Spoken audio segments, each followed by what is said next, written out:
posibilidad ng tagumpay o kabiguan, ng ligaya o lungkot. Kaya marapat lamang na tanggapin si Jesus bilang tagapagligtas at Panginoon. At matapos yun ay panariwain ang katapatan at paglapit sa Kanya bawat araw o day by day. Ang day by day ay naglalayong umalalay sa pang-araw-araw na pamumuhay. Narito po si Kuya Ed Lapis sa mensaheng pinamagatang Who Will Survive?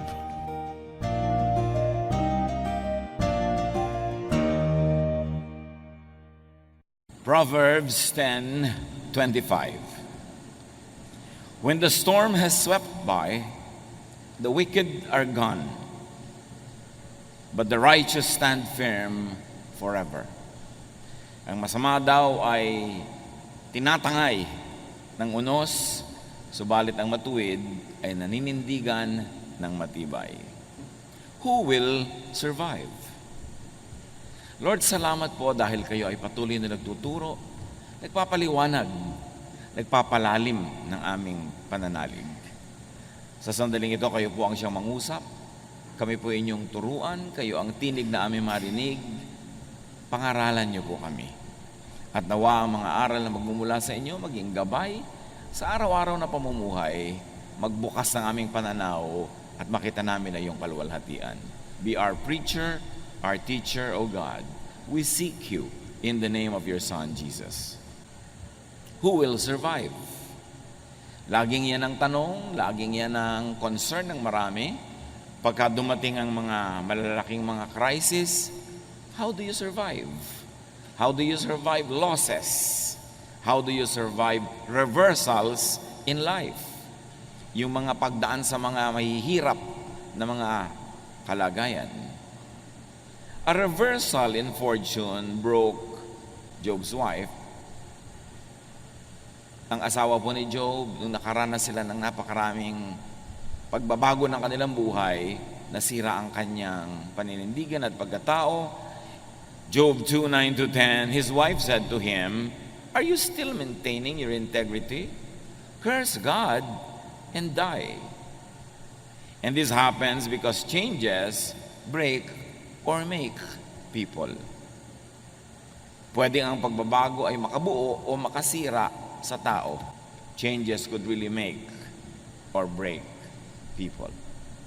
And in this instance, the wife of Job was broken. Meanwhile, the same reversal made Job. Naghirap sila, nakaranas ng mga karamdaman si Job, subalit lalo siyang nabuo. He replied to the wife, "You are talking like a foolish woman. Shall we accept good from God and not trouble?" In all this, Job did not sin in what he said. So changes can break or make people. The wife got broken, Job got and become more whole. Because the same heat that melts the wax hardens the clay. Yung mga pagsubok na dumadaan sa person na 1, pwedeng siya ay magiba, meron namang si person 2, lalong tumibay. The same pagsubok. But whatever and however we react, there is something that is sure. Life can be full of changes. Nagbabago ang takbo ng buhay. Hindi ko mo maginahawa ay laging maginahawa, at hindi rin naman ko mo mahirap ay laging mahirap. Hindi dahil laging masaya, puro saya, hindi rin naman puro lungkot. Gumugulo nga, sabi nila, itong wheel ng buhay. At hindi mo alam kung anong pwede mangyari. Pwede ang saya mo ngayon, bukas mas masaya pa. Tapos sa susunod, mas higit pang masaya, o kaya masaya ka ngayon, bukas pa na malungkot. Proverbs 27:1, you do not know what a day may bring. Walang nakakaalam. Hindi mo alam kung gaano kahaba ang buhay. Sabi sa Luke 12:20, but God said to the foolish man, you fool, tonight you will die. Then who will get what you have stored up? Puro ka ipon ng ipon, puro ka payaman ng payaman, nalimutan mo ang ibang mahalaga sa buhay, kung nabawian ka ng buhay ngayon, sino makikinabang sa pinaghirapan mo? Bakit hindi mo pinakinabangan ang pinaghirapan mo? Iba lang ang makikinabang yan.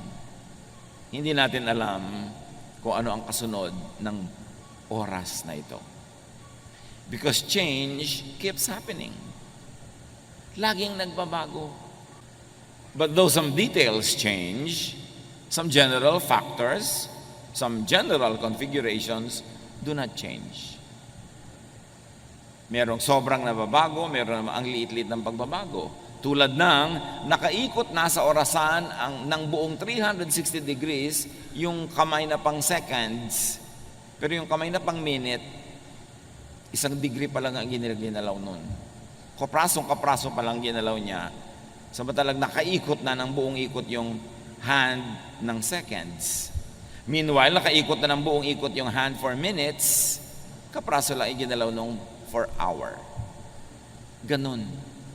May mga malalaki, may mga maliliit na nangyayari, pero laging may nangyayari. Ecclesiastes 1:5-7. The sun comes up, the sun goes down, it hurries back to where it started from. So you think nothing changed, but the position of the earth has changed in relation to the sun, and the position of the sun had changed in relation to the entire galaxy. Maraming pagbabago, maliliit at malalaki.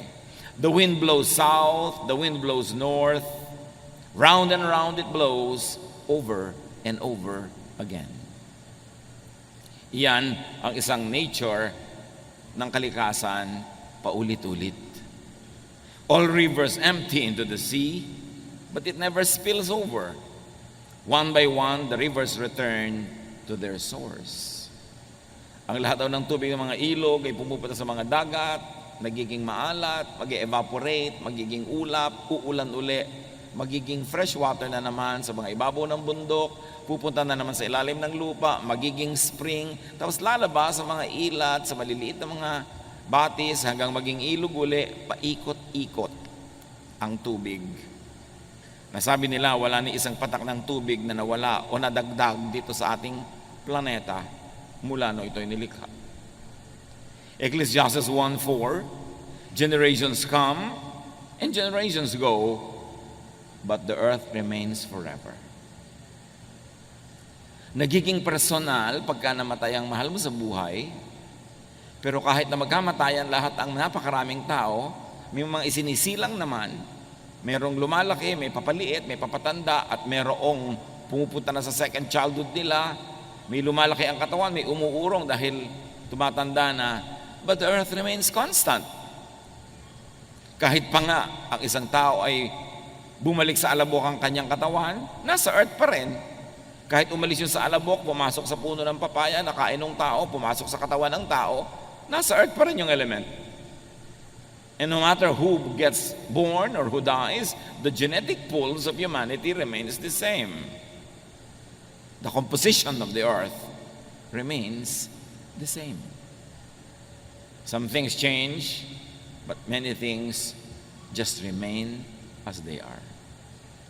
But even if the earth changes, or even if the earth seems to change, it does only in constant cycles. Cycles, mahalagang word, mga kapatid. Kuminsan, sinasabi mo, ay, papaginaw na, doon sa mga panahon na lugar na may winter. Pero cycle lang yun. Mamaya, aaraw na naman, iinit na uli. Aaraw, lalamig, iinit. Paulit-ulit lang. So wala naman talagang natatapos. Everything is eternal.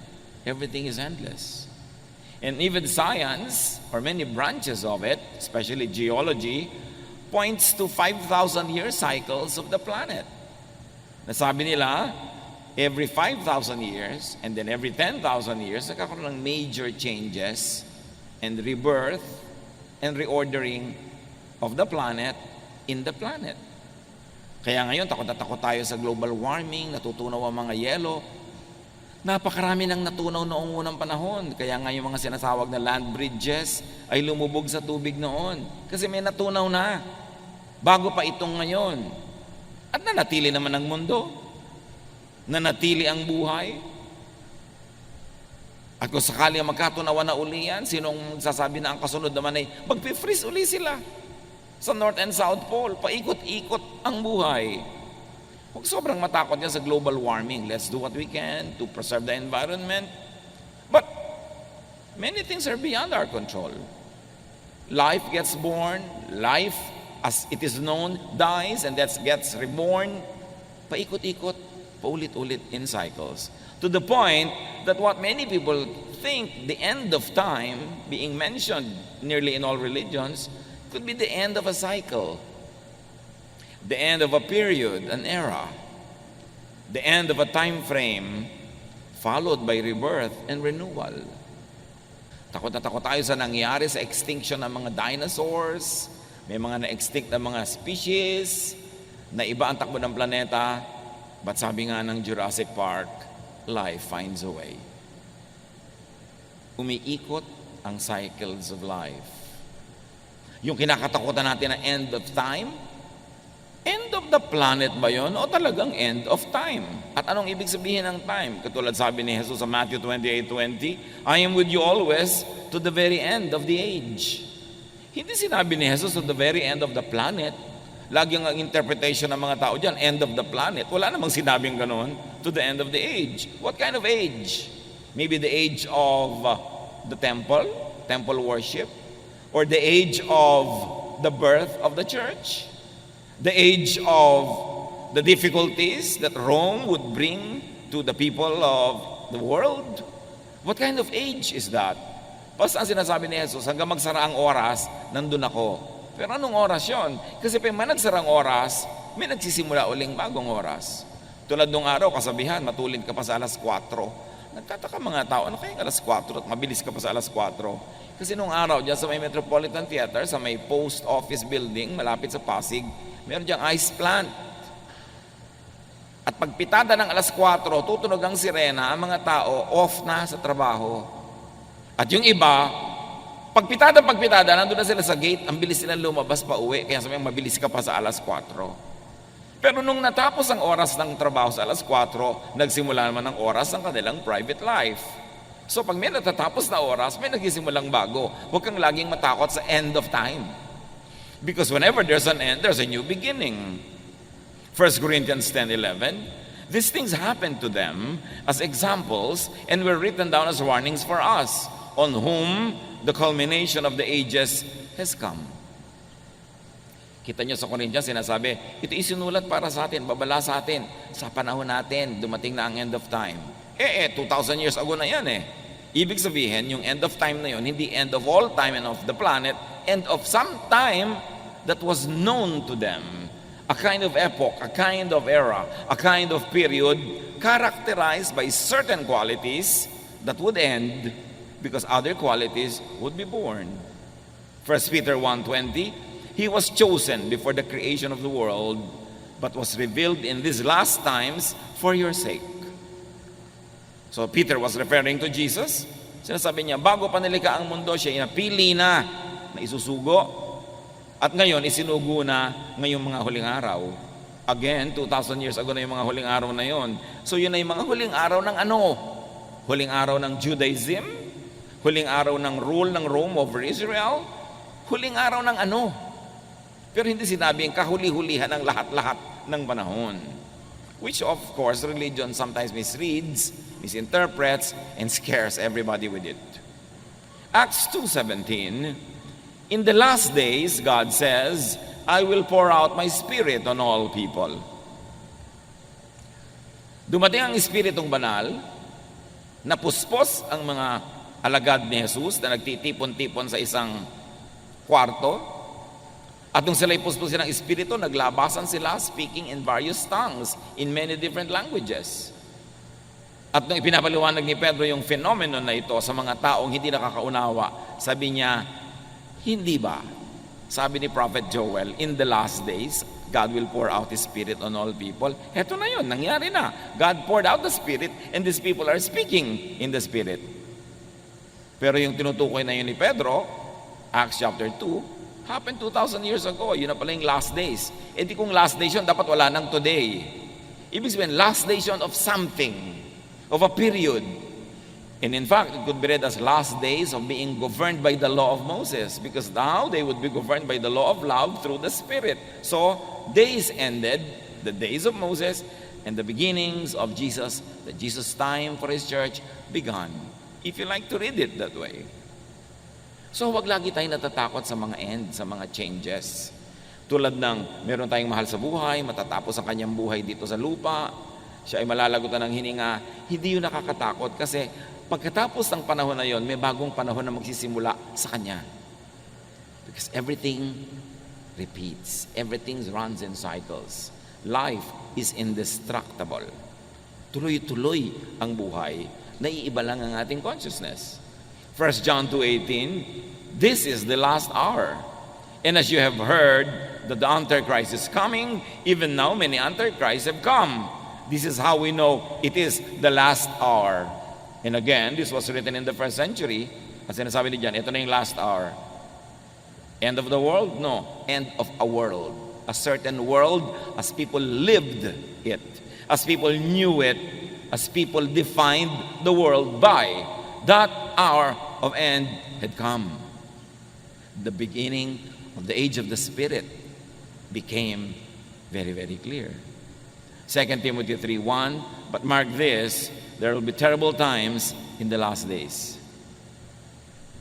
And if you like to look at the history of Israel, the context of all of these writings, those last days were the last days of Israel as a nation under the temple, because Rome destroyed the temple and Jerusalem and dispersed all the Jews.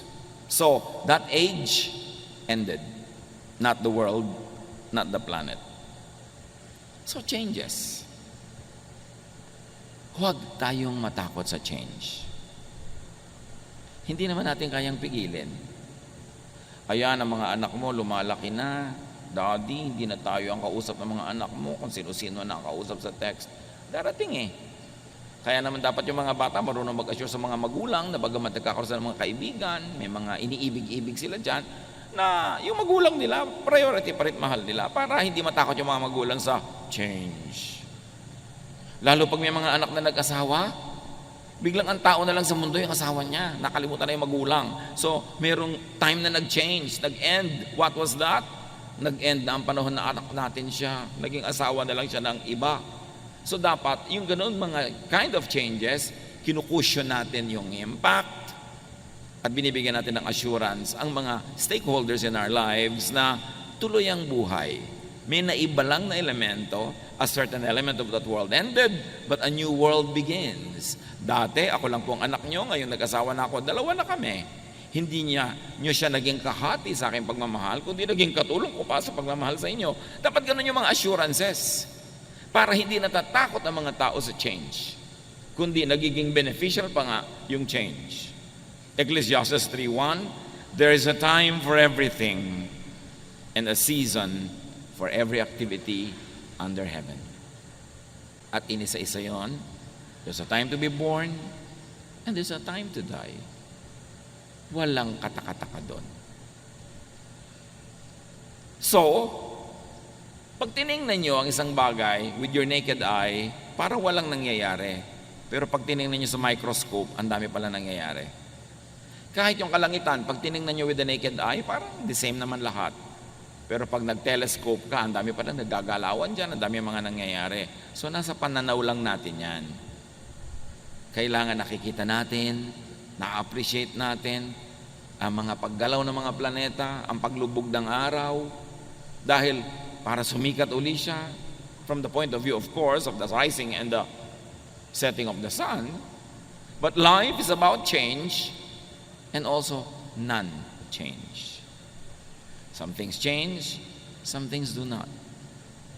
When change comes, those with set ways will be unable to bend with the wind. Ang mga sobrang pinanigasan na ang paraan ng pag-iisip, ayaw nang baguhin.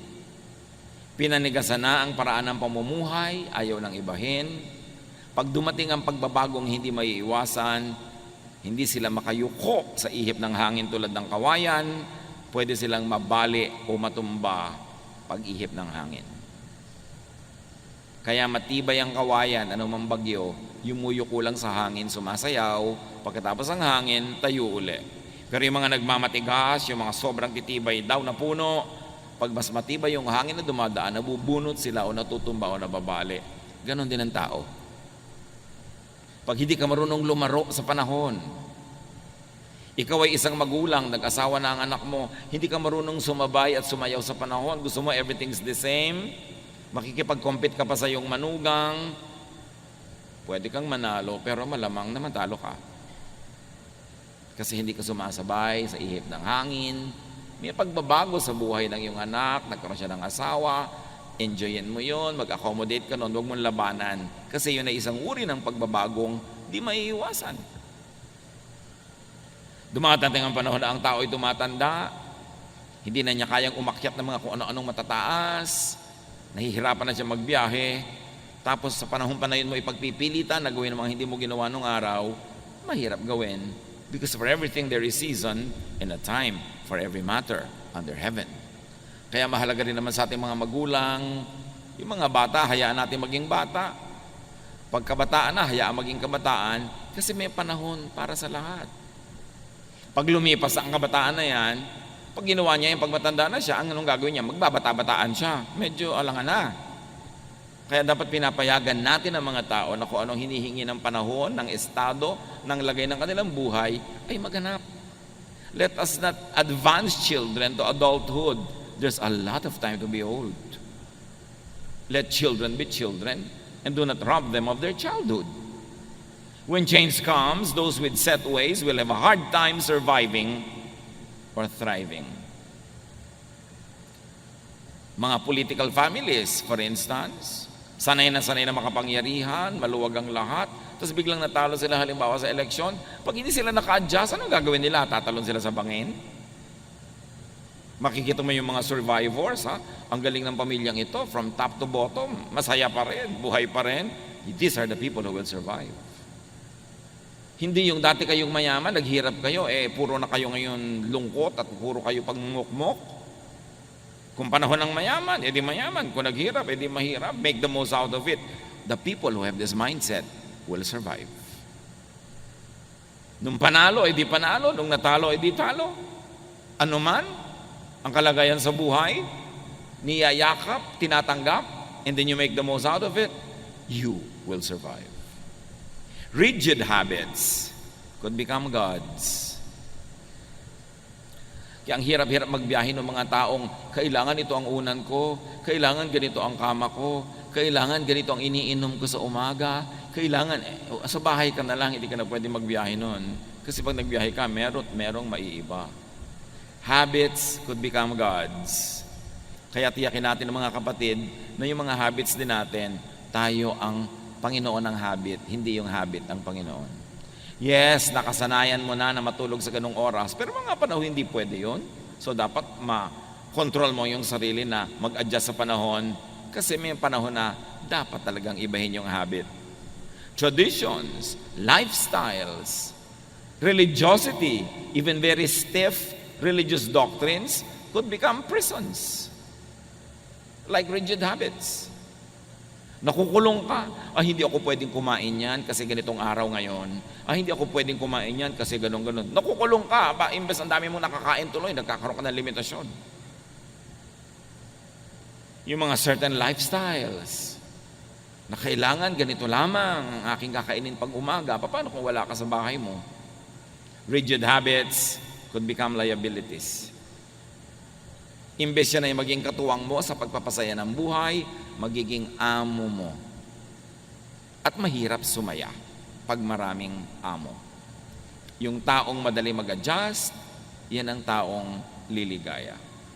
Kaya pati ang bata, kahit kayo mariwasa, sinasanay nyo kuminsan na kulang ang kanyang pera, hindi nabibili ang kanyang lahat ng gusto mo, hindi siya laging masaya, hindi siya laging pahingan, pinapagod nyo rin kahit na may mga kasama kayo sa bahay, binibigyan nyo ng mga trabaho.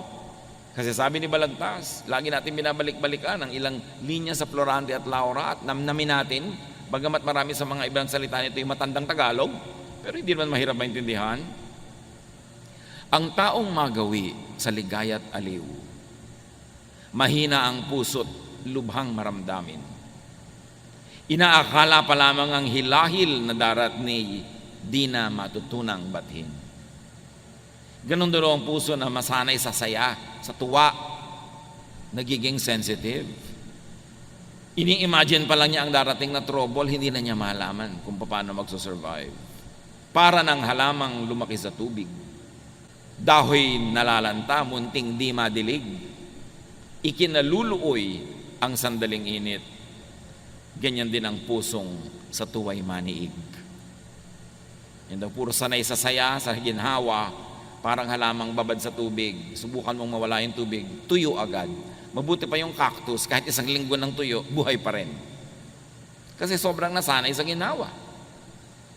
Sabi nila, ibang-iba na mga bata ngayon. Pero ang totoo, ibang-iba ang mga magulang ngayon. Sobrang magpasunod. Yung tatay at nanay sa umaga, yuyuko na sila sa lupa dahil lalabas na ang anak nila sa kwarto. Sambahin ang anak. Napakaraming ganon. Munting kahirapay, mamalaking dala. Dibdib palibhasay, di gawang magbata. Hay bago sa mundo'y walang kisap mata, ang tao'y mayroong sukat ipagdusa. Galing ni Balagtas. Sabi niya, hindi ka sure. Isang kisap mata o kalahating kisap mata pa lang, kalahating kurap mo, pwedeng maiba ang yung fortune, maiba ang yung buhay.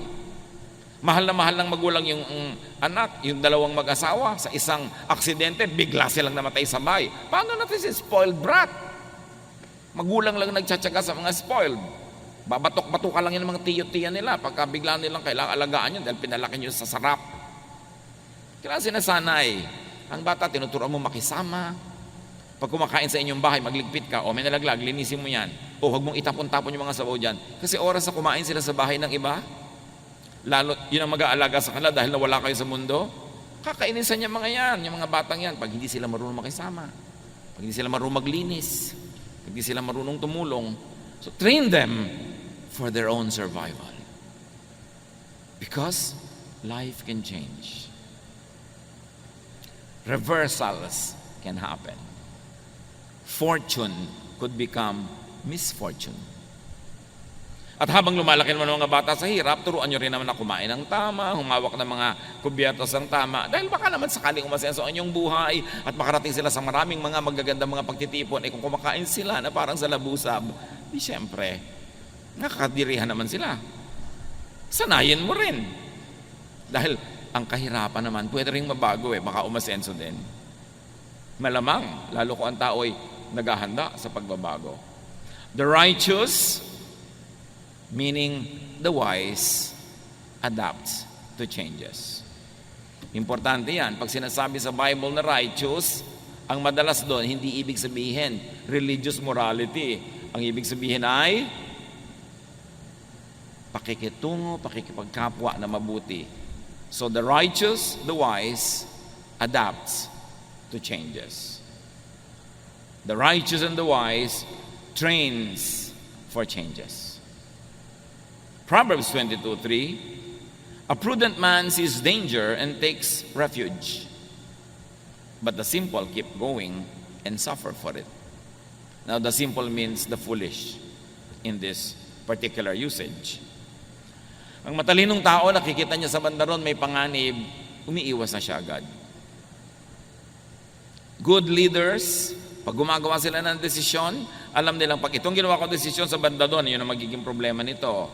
Ito, pag itong ginawa ko sa banda doon, yun ang magiging problema. May foresight. At habang maaga, iniiwasan yung pwede maging problema sa pamamagitan ng paggawa ng tamang desisyon ngayon. Luke 12:54-55, he said to the crowd, Jesus that, saying, when you see a cloud rising in the west, immediately you say, it's going to rain. And it does. And when the south wind blows, you say, it is going to be hot. And it is. So read signs of change and adapt. Meaning the wise, the righteous, the godly knows and respects God. And therefore, the wise, the godly harness the laws of God and nature. Hindi ka lumalaban sa kalikasan, sumasakay at sumusunod ka. Ayaw mong anurin ka ng baha at yung may malaking baha, huwag kang tumira sa tabi ng ilog. Ayaw mong abutin ng baha ang iyong sahig, itaas mo. Ayaw mong tamaan ng hangin ang iyong bahay, doon ka sa gilid ng mga bundok na may babangga sa hangin at hindi yung bahay mo. Igalang ang kalikasan. Romans 1:20, for since the creation of the world, God's invisible qualities, His eternal power and divine nature have been clearly seen, being understood from what has been made, so that people are without excuse. Wala daw excuse sa mga tao kasi ipinakilala ng Diyos ang sarili niya sa pamamagitan ng nilikha niya. So you want to know God? Know nature. You want to obey God? Obey the rules of nature. Because God is the author of natural law. Yun nga maraming religious laws, hindi mo pa sure kung God ang gumawa o priest lang o pastor lang o religious leader lang. But the law of nature, only God can make nature, so sure ka na God ang gumawa ng law of nature more than any other law made by humans. Kaya sabi, gusto mong lumigaya sa buhay, tingnan mo ang mga ginawa niya at sundin mo ang natural law. Who will survive? Those who will survive are those that face, welcome, embrace, ride the waves of change. Kahit sa kasaysayan ng mga bansa, ng mga kabihasnan, ng sarili nating bayan, ang namamayagpag, ang nagwawagi, ang nananaig, ay yung marunong kumilala sa pagbabagong hindi pwedeng iwasan at uma-adapt agad, nag-a-adjust agad sa pagbabago. For better or for worse of the entire system, individuals who adapt easily are the ones who are able to make the most of it. Kumisa nga, kataksilan pa yan sa bayan eh. Katulad nang dumating ang mga Kastila sa ating bansa. Merong mga ayaw tanggapin yung mga Kastila, lumaban. Meron naman mga nakipagsabuatan agad, kumampi. At the end of the day, nung nagwagi yung mga Kastila, sila yung mga kasama sa wagi. That was not good for our nation, but for them individually and for their families, they benefited. May mga sa himagsikan natin laban sa mga Kastila na lumaban para magkaroon ng kalayaan. Nung dumating ang mga Amerikano para agawin yung kalayaan na yun at nakita ng ibang ay walang panalo sa mga Amerikano, sobrang lakas nila, ang yaman-yaman nila. Yung iba kumampi agad sa Amerikano. Pinagtak sila ng bayan, pero yung family nila nakinabang. Sila agad itong mga gobernador, sila agad itong mga appointed leaders kasi nakipagsabuatan sila. Ganon din ng panahon ng Hapon. Ngayon, you should let your morality dictate how you would adapt to changes. Maninindigan ka ba para sa tama o kakampi ka agad sa mali dahil lang parang siya yung mananalo? Dapat alam mo lang na yes, maraming pagbabago sa buhay. Ano ngayon ang gagawin mo sa mga pagbabagong ito? Saan ka dapat manindigan? Kaya naman yung mga nagkampihan agad sa Hapon, nung bumalik ang gobyerno ng Pilipinas, nung sinakop muli ng mga Amerikano ang Pilipinas at nakuha uli sa Hapon, sila na naman yung amo, o ipinagkukulong naman yung mga kumampi sa Hapon. Kasi po bago-bago ang mga pangyayari. At pag tinignan nyo ang political landscape, yung mga pinakamabilis magbalibaligtad ng kanilang mga prinsipyo at paniniwala at membership, sila yung madalas wagi.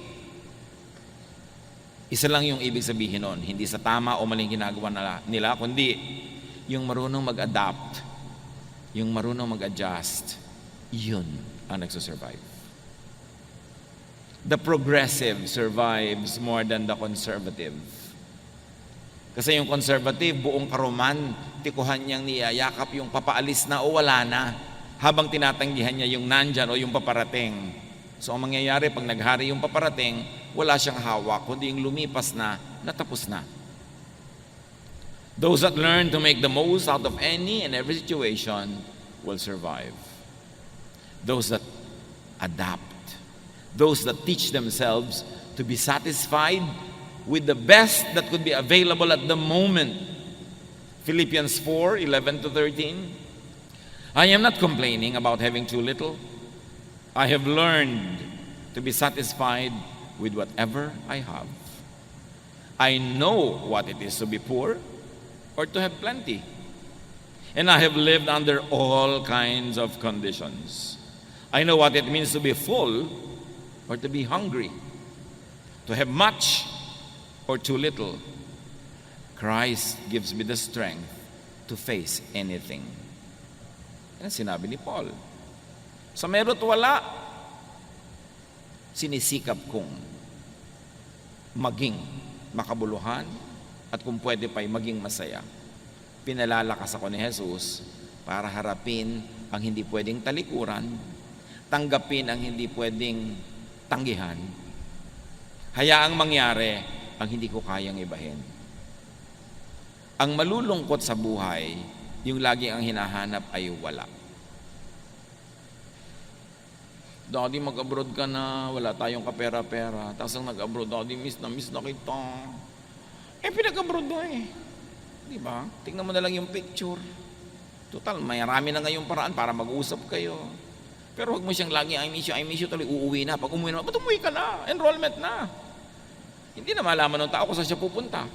Meron naman, gusto mag-abroad. Pag nasa abroad na, naku, miss ko ang puto bongbong, naku, miss ko ang kamet chile, miss ko ang siniguelas. Nag-abroad ka Di kumain ka ng pumpkin.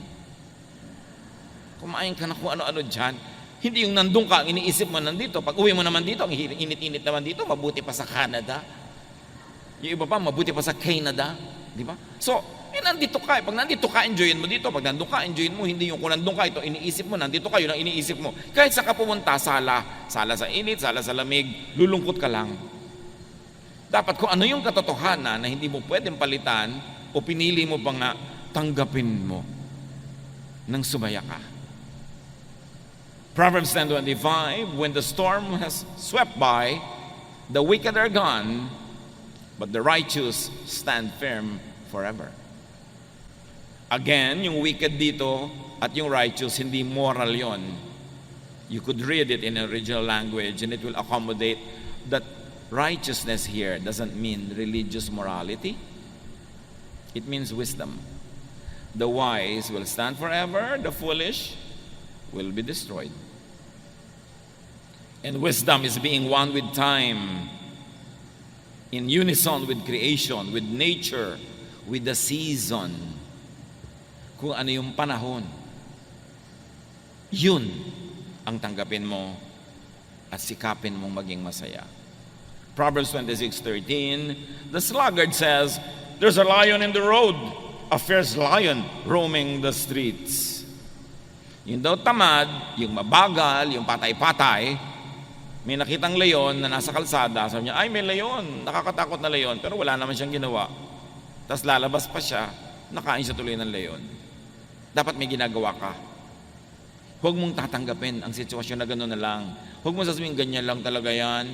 Kasi pag ganyan lang talaga yan, sinabi mo na, ibig sabihin, wala kang babaguhin. Dapat pag hindi maganda ang sitwasyon, hindi mo sinasabing ganyan lang talaga yan. Ang dapat mong sabihin, dapat hindi ganyan. At may gagawin tayo para maiba yan. Then may iba mo ang iyong buhay. Pero yung naku, wala akong magagawa. Sa salita mo pa lang, nag-decide ka na walang magagawa. Ano pang magagawa mo sa tunay na buhay? Dapat sabihin mo, no, may magagawa tayo para ibahin yan. Para maiba mo ang iyong buhay. Pero pag nagawa mo na ang lahat ng kayang gawin, sagad na, nando na, wala ka nang ibang pwedeng gawin, tanggapin mo na and be happy with it. That's how you will survive. Ecclesiastes 7:10, do not say, why were the old days better than this? It is not wise to ask such questions. Hindi daw mabuting laging nagdadrama na bubuti po nung the good old days, the good old days. Tapos na yon, magpagulong-gulong ka man dyan, hindi na babalik yung days na yan. Ang gawin mong atupagin mo, make these days good. Huwag kang magdramang bukid ka, titingin doon sa tapos na, puro romansa, puro mga sentimiento. Walang mangyayari sa buhay mo. Kailangan, if the days were good, those days, you make these days good also. But stop dramatizing the good old days.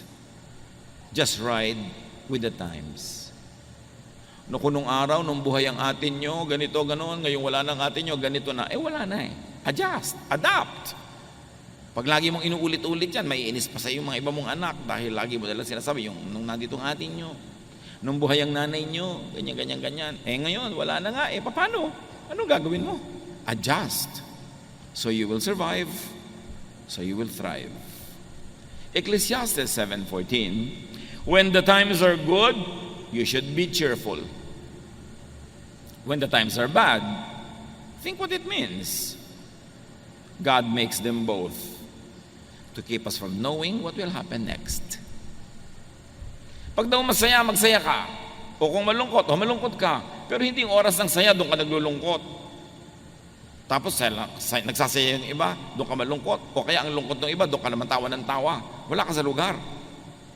Sabi kong, masaya, magsaya. Kasi lahat yan, gawa rin ng Diyos. At kung hindi man niya sinadyang gawin, pinayagan niya mangyari dahil sa mga ibang dahilan na maring hindi mo batid, ride ka na lang sa panahon. Kailangan, di ba? Sabi ni Sampaguita, panahon na para magsaya. Kung umabot kayo kay Sampaguita. Umabot pa kayo dyan mga anak, di ba?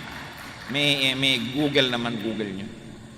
Hindi yung, sabi niya, ayaw ko ng pa-try. Gusto ko ito, bigay. Kasi kung masaya, nisayahan na. Huwag nang pigil-pigilin ang mga sarili. Kasi baka bukas lungkot naman Tapos manghihinayang ka. Tulad ng ang daming pagkain, nag-iinarte ka pa, ayaw mong kumain. Pag uwi mo, sayang naman, hindi ko nakain. Sayang, hindi ko nalulun yung buong baka. Kasi hindi mo pa ginawa nung nakahain. Kung ano yung meron sa iyong kamay ngayon, yun ang enjoyin mo. Just make the most of time. Make the most of opportunities. Paano mo haharapin ang mga panahon ng lungkot? Paano ka maghahanda sa mga panahon ng hirap? Habang pwede, magsaya ka. Habang pwede, mag-impok ka. Enjoyin mo ang kariwasaan. Para kung dumating yung kahirapan, your memory will make you go through the difficulty. Yung mga saya na inabot mo, yun ang magiging baon mo sa madidilim, malulungkot na mga araw na darating sa buhay. Kaya yung may opportunity to be happy, take it. Because there will be days of sadness. There will be days when there's nothing you can do but accept it. Psalm 90 verse 12, teach us to number our days that we may gain a heart of wisdom. Turuan niyo po kaming bigyan ng katuturan ang bawat araw na dumadaan sa aming buhay. Huwag masayang ang oras. Matthew 6:34, sabi ni Jesus, therefore do not worry about tomorrow. Tomorrow will worry about itself. Each day has enough trouble of its own. So how do you survive? How do you prevail? Harapin mo lang yung hawak mo ngayon today. Yung bukas naman. Hindi yun pang ngayon. Many people break down because they solve the problems of today and tomorrow, they solve it today. No, the grace given to you by God is good only for your problems today. Tomorrow's problem will be accompanied by tomorrow's solutions. Hindi mo dapat paghati-hatiin ng konti mong lakas hanggang sa 3 years pa from now, sinosolve mo na. Pagdating nun, may kakambal yun na solusyon. Yung problema mo ngayon, may kakambal na solusyon. Focus on it and you will go through it. Kasi marunong si Lord. Alam niya ating load limit. The Lord does not allow us to take more than what we can bear. Bakit hindi ko po makaya? Kasi hindi pa binibigay sa iyo ngayon, pina-fast forward mo na Kaya hindi mo na makaya. Huwag mo nang isipin yung masyadong malayo pa. Yun lang ngayon. Yung ngayon, kaya mo yan kasi alam ng Diyos ang ibinibigay niya sa iyo. Sukat. Parang tulay, nakalagay 10 tons, 20 tons, may load limit. Alam din ni Lord ang load limit natin.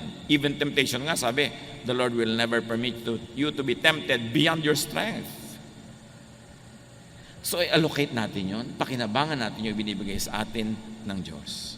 Focus on the task at hand. Tomorrow's needs will be accompanied by tomorrow's provisions. Kaya pati sa prayer, sabi ni Jesus, give us this day our daily bread. Paano po pag nagutom kami 20 years from now? Ang layo pa nun, yung pagkain niya, tiyan mo ngayon at sikasuin mo. May makakain ka ba ngayon? Meron po. Siya, magsaya ka na ngayon. Bukas mo na isipin yung iba.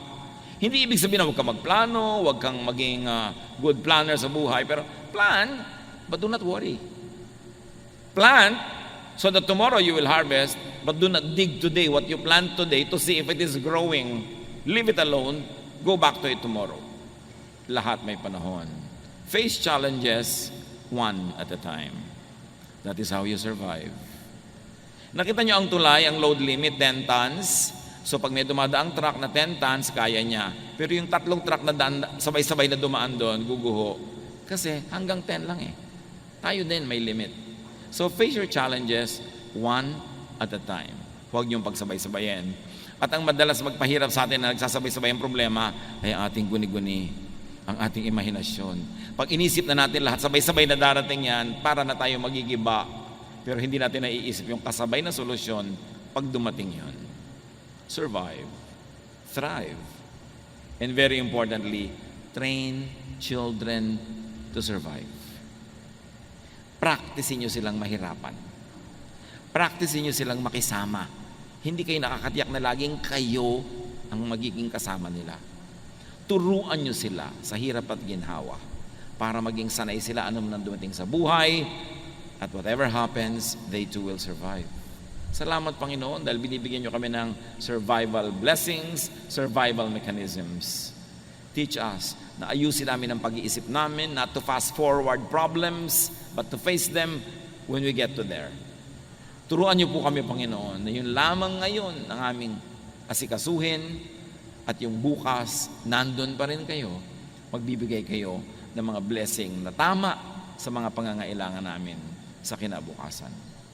Pagbulay-bulayan natin ang lahat ng ito, hanapan ng personal application sa buhay. Lord, as your people bow in prayer, in silence, let your voice finish the message, customize it for each one, make it personal. Be with the Lord in silent reflection.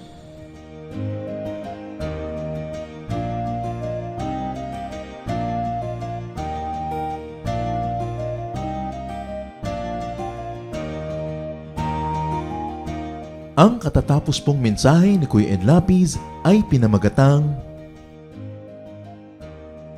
Who Will Survive?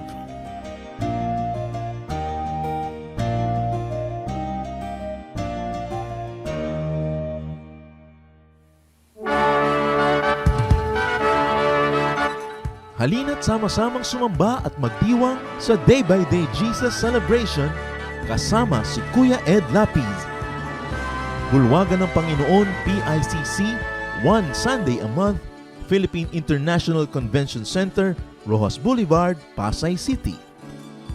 All other Sundays, sa mga day-by-day mini-bulwagan ang pagtitipon.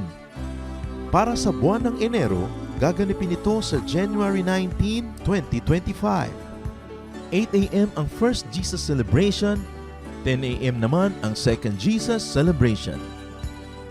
Para sa iba pang detalye, bisitahin ang ating official Facebook page, Day by Day Friends.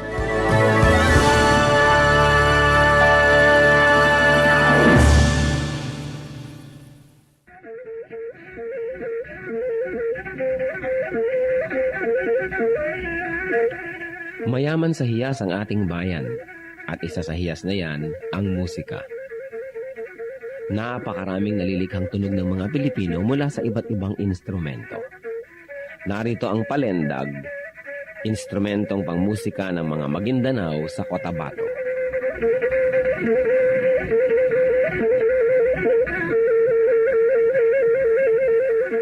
Ang palendag ay yari sa isang manipis na buho na may 2 sentimetro ang bilog at 90 sentimetro ang haba. May 4 na butas ang palendag, isa sa ilalim para sa hinlalaki ng tumutugtog at 3 naman sa ibabaw para sa iba pa niyang mga daliri.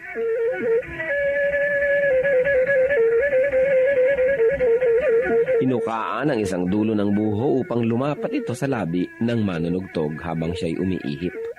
Sa kabilang dulo naman ng palendag ay may isa ring malaking uka kung saan nagtatapos ang instrumento.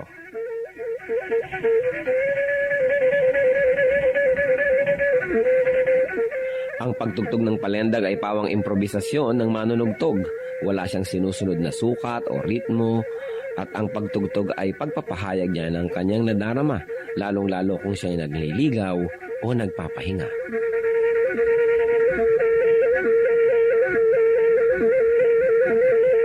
Ang musika ay wika ng kaluluwa. Ang ating musika ay marapat lamang na pag-aralan, kilalanin, at tugtugin sa karangalan ng Panginoong Hesus. Ang palendag ng Maguindanao sa Cotabato.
Oras na po para pansamantalang magpaalam ang programang Day by Day. Tayo po'y magsama-sama tuwing ika-6 hanggang ika-7 ng umaga, araw-araw. Magandang umaga po at mabuhay ang Panginoong Hesus.